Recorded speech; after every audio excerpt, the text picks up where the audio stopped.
BNP করি, আমরা জামাত করি, এইরকম নানা রকম ট্যাগ দিয়ে মূলত আসলে বাদ করা হয়। মূলত যদি বলি আসলে আমাদের কোনো রকম কোনো দোষ ছিল না। আমাদের দোষ ছিল তত্ত্বাবধায়ক সরকারের আমলে আমরা নিরপেক্ষভাবে একটি ব্যাচ আমরা ওইখানে ট্রেনিং গ্রাউন্ডে ছিলাম, এটাই আমাদের অপরাধ।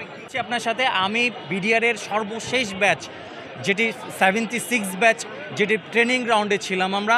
আমাদের রাইফেলসের একমাত্র ট্রেনিং গ্রাউন্ড কিন্তু বাইতুল ইজ্জত চট্টগ্রামে অবস্থিত।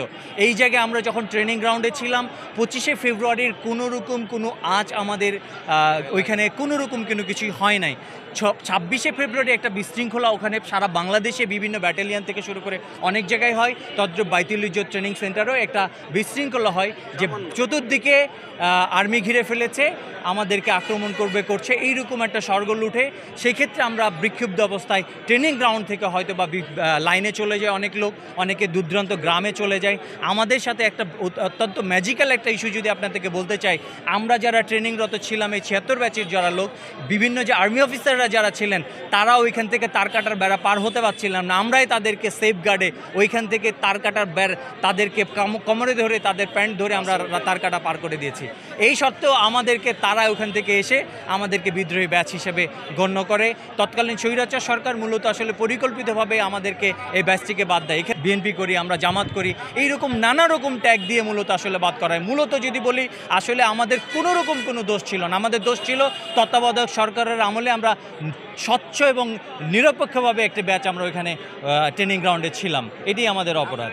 আমরা এখানে যারা দাঁড়িয়েছি এখানে সমস্ত বিডিআরের বিভিন্নভাবে যাদেরকে ব্যাটালিয়ন থেকে বিভিন্ন জায়গা থেকে যাদেরকে চাকরিচ্যুত করা হয়েছে অবৈধভাবে, যাদের কোনো রকম কোনো এখানে দোষ নাই, তারা সম্পূর্ণ নির্দোষ, কোনো রকম কর্মকাণ্ডের সাথে জড়িত নাই।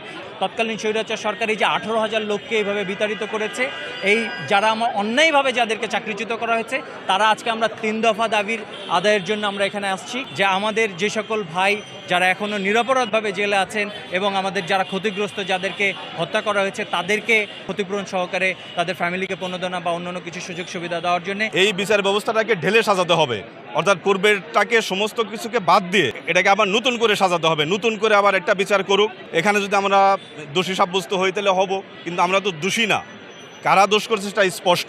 তাদের নামে তো আমরা মামলা করতে যাব না, এটা অটোমেটিকলি মামলা হওয়ার কথা ছিল, রাষ্ট্রের পক্ষ থেকে হওয়ার কথা ছিল। শেখ হাসিনার আমলে যেভাবে আমাদেরকে অন্যায়ভাবে অ্যারেস্ট করছে, তারপরে আমাদেরকে জেলে পাঠাইছে, চাকরিচ্যুত করছে এবং এখনও অনেক লোক জেলে আছে, এইটা যদি রাষ্ট্র করতে পারে তাহলে এখন তো ওই সরকার নাই। এখন নিরপেক্ষ সরকারের আন্ডারে যদি এটা তত্ত্বাবধানে এবং এটাকে ফাইন্ড আউট করে যে কারো অপরাধী, অলরেডি ফাইন্ড আউট হয়ে গেছে, তারপরেও এই বিডিআরগুলোকে এইভাবে রাস্তায় রাস্তায় ঘোরানোর কোনো মানে হয় না। তাদের এই সরকারের উচিত এই বিডিআরগুলোকে তাদের ন্যায্য অধিকার পাওনা ফিরিয়ে দিয়ে অন্তত এই ফ্যামিলিগুলোর মুখে একটু হাসি ফোটানো। অন্যায় করে নাই, দোষী না, তারাও কিন্তু দোষের আওতাধীন অলরেডি আছে। অতএব এটা আমরা চাই না, আমরা চাই এটা বাতিল হোক। যদি বিচার করতেই হয়, যদি তদন্ত করতেই হয়, এটাকে ঢেলে সাজানো হোক, এটাকে সম্পূর্ণ বাদ দিয়ে আবার নতুন করে করা হোক।